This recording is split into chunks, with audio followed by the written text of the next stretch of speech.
Welcome to this deep dive into the Tahala archival records. Today, our mission is to examine the early operational history of the subject known in the logs as 3, or I guess interchangeably as Softpaw. Right, yeah. And we are focusing specifically on his activity, so that spans entries 2 through 5. But before we get into the timeline, we should probably talk about his physical profile, because it immediately dictates his operational style. Yeah, we definitely need to paint that picture for everyone listening, because we aren't dealing with a typical humanoid wearing a dark cloak here. No, not at all. He is a Tabaxi, Right. a complete cat person. Yeah. Feline face, soft fur whiskers, slit-pupiled eyes, and a prehensile tail. Expressly not human.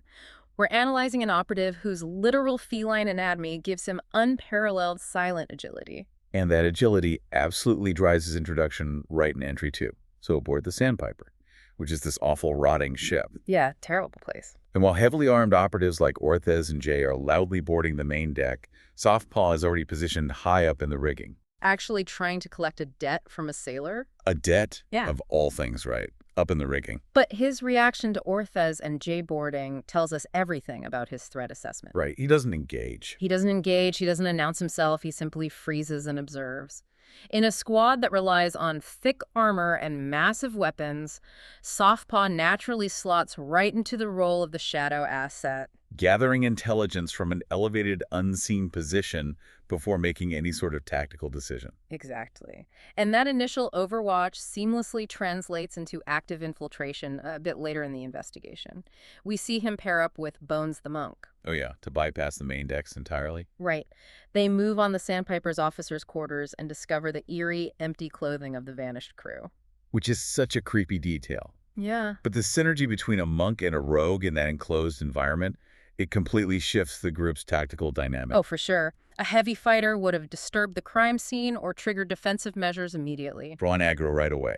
Exactly. But Softpaw's lock-picking and soundless movement allowed them to preserve the integrity of the quarters, gathering that pristine environmental storytelling without any noise. Right. But that quiet investigation completely shatters when they descend into the ship's hold in entry 3. Yes, it abruptly shifts to this flooded, rot-filled lower deck, heavily guarded by a ghoul bosun and a hag. And this fight is really where Softpaw's specific mechanical advantages shine, because the heavier fighters are bogged down trading blows with the ghoul and the hag. But the actual objective isn't just killing enemies. No, it's extracting their ally, Jay, who is literally wired into this horrific, pale, necrotic heart battery that's powering the hull. So gross. It's incredibly grim. But while the front line is entirely distracted by those immediate monstrous threats, Softpaw uses that same sea-line grace from the rigging to navigate the chaos of the flooded hold. He slips straight through the fray. To reach the grotesque mechanical heart. Yes. He applies his rogue precision not to deal damage, but to dismantle a complex, lethal mechanism mid-combat.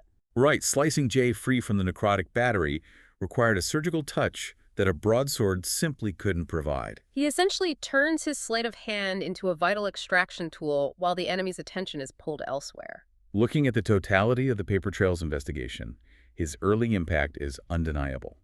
Softpaw operated as the indispensable silent shadow of the crew, Supplying the vital infiltration and scouting capabilities that the heavier fighters fundamentally lacked. He was the tactical scalpel, offsetting their brute force. a scalpel. That's a great way to put it. Without him bypassing locks or navigating the shadows to perform that mid-combat extraction, the Sandpiper operation likely would have ended in a total casualty event. Truly.